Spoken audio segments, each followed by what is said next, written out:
Right there, boom. When you're trying to make progress on somebody as far as like push them backwards, go for the center of their chest. If you can put your shoulder into their chest, like right there, they'll back up.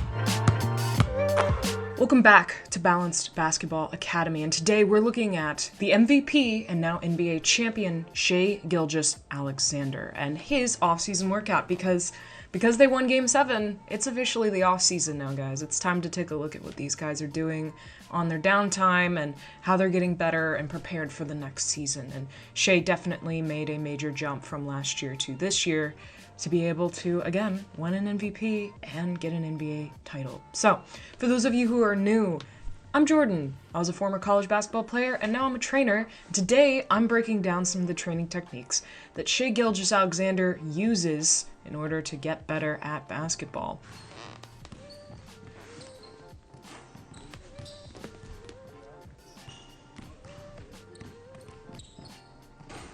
I'll be completely candid with you guys. I don't know anything about dunking because I can't dunk. Surprise, I know. But I will give the drill some context for why he is doing this. This is not a drill where he's finishing over a lot of contact. There's just a contact pad that the guy's holding up there, and he's, dunking around it. It's more a matter of being able to maneuver in the air. The other point is, Shai doesn't stop moving during this drill. He's continually moving, he's running, and then he has to make an explosive move. This is not just a drill to look fancy and look cool. This is a cardio drill. You can do this with layups because I know that 98.2% of you probably can't dunk. And that's okay. That doesn't mean you can't use this drill. You can still do something a lot like this, get the same benefit, which most of it is being explosive while under a tough cardio stretch.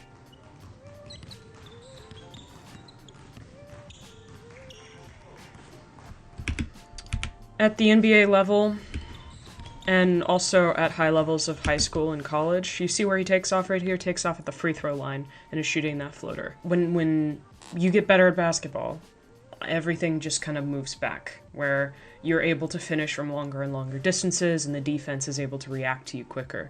So there's a lot of players that would be roughly where the contact pad guy is in the white. That's where they would take off for their floater. And that's fine, but as you get better, realize that your range will have to extend. So if you're in high school and you want to play college, you should be practicing floaters that are a little out of your range.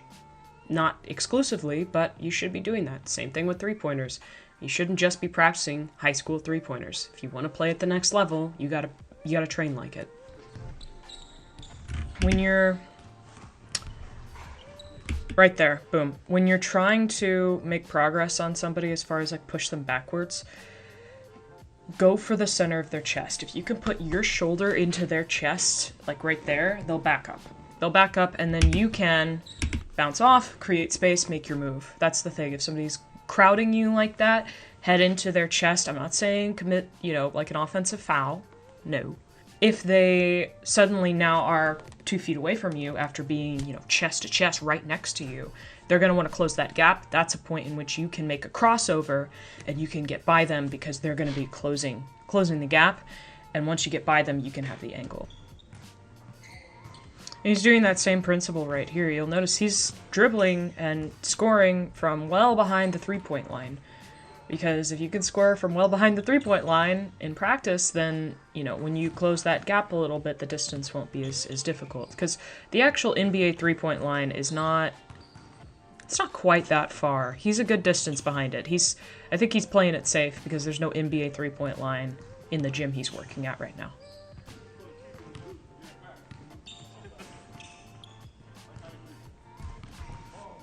Okay, this is another good thing. So three's right off the handoff. This is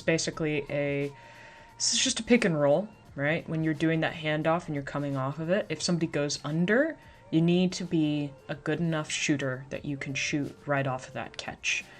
Because if somebody's going to disrespect you and go under, you should have the ability to hit that shot because there should be enough space. Because there's a person of space that's been created to break them off. That should be all you need. People who can do that at a high level, they're going to find a spot on any team. They will.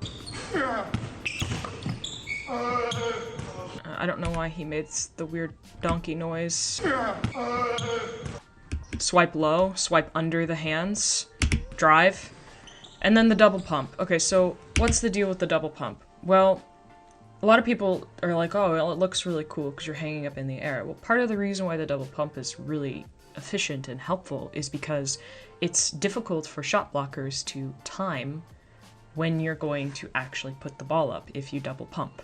You also, if you're athletic enough, can outlast them in the air, where they jump, you're still up there, and then you can finish as they're going down, and they're not really in a great position to contest your shot anymore. Oh, that ball sounds different. I don't know if you guys can hear it, because it sounds different when it hits the ground. It has more of a heavier thud to it. Like, I've dribbled a heavy ball like a bajillion times in my life. Like, I used to exclusively practice ball handling with a heavy ball. Shai hands off his normal regulation Spalding ball. He's handed off a heavy ball. He has to do a dribble move with that ball, tosses it back. Then he can go finish with the normal basketball. Heavy balls are really helpful. They do help with your speed and control. They do take some adjusting once you get away from the heavy ball and you go back to a normal ball. It does take some adjustment time, but it's not very long. You're, back at it within a minute or so. If you can hear a leaf blower behind me, I'm so sorry. I don't know why this is the time they decided to do this. Overall, heavy ball in this drill is really, it's a cool wrinkle. It's neat. I like it.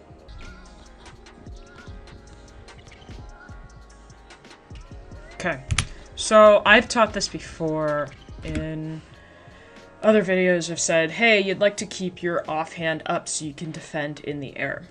And sometimes that's the case. Other times, there are other uses you can have with your offhand where you actually keep it quite low. And this is an example of that right here. So this defender, again, it's a practice defender, so bear in mind the intensity of this is not going to be game-like, or at least identical to a game. It's just not. Shai is going to use his arm to kind of push off and hold for space, and he'll keep it low, right around the defender's hip. And then he's finishing wide. That's something that a lot of NBA players will do. They can finish up here, where they have this hand doing work up here, as long as you're not swiping or using your elbow. If you just keep it here and keep it solid, you can draw a foul and still finish strong because you have your other hand. But here, you can kind of keep people at bay, if you're subtle about it, by keeping that offhand at the hip. We'll watch the whole thing real quick. But yeah, that's essentially what they're doing right here. It's not just the hand just falling off to the side and doing nothing. It has a purpose. So the hand is down right here. This is an off-footed layup. He's not actively fending off a defender while he's doing this. The hand is just down. And so he's going to go with his left leg is going to go up and his right hand's going to go up to finish. The other way, there's so many varieties of different things you can do, so I never am going to claim that one thing is the best thing. I just like to open up the basket and tell you there's options. For this, he's keeping that left hand down, A, because, yeah, it's a practice environment, but B, if he starts to put that hand to the ball, or if he starts to bring that hand up, the defense thinks, he's about to shoot. He's about to shoot. I'm going to go block that. I'm going to go contest that shot. If that hand stays down, and he just loops it up there, people don't have enough time to react, because they're watching for a bunch of different clues as to, hey, this guy's about to shoot the ball, and yeah, he's going to be close to the rim. Of course, he's going to try and shoot it, but sometimes guys will pull back, sometimes guys will go for a shot. They don't know exactly what he's going to do, so going off foot throws him off. Keeping that hand kind of at the wayside throws him off as well. Okay, that's just unfair, dude. Like, put the tall guy on him. Come on, this poor guy is like... he's maybe 6 foot, maybe. Like, not even. Dude, that's not a... If you're gonna have somebody play defense, like, have somebody a little taller, at least give him, like, a hand pad or something. I don't know, dude. That just feels disrespectful. That's like putting me on Shai. Like, what are you doing? I'm not gonna do anything to him. Come on. And with that, that is the end of this video, guys. I hope you enjoyed it. I hope that you're looking forward to the off-season, the kind of crazy trades that could happen, and then also next season as well. See if the Thunder can repeat, so on, so forth. Maybe Shai gets another MVP. Time will only tell. Again, like, subscribe, let me know what you guys thought of this video. Please leave a comment, seriously. I want to hear what you guys think. I want to hear your angles on how things are, you know, how I'm looking at things and what your thoughts are, because, you know, it's cool to have some back and forth a little bit. I enjoy that. So, again, guys, thank you so much for making it this long, and I will see you in the next one. Goodbye.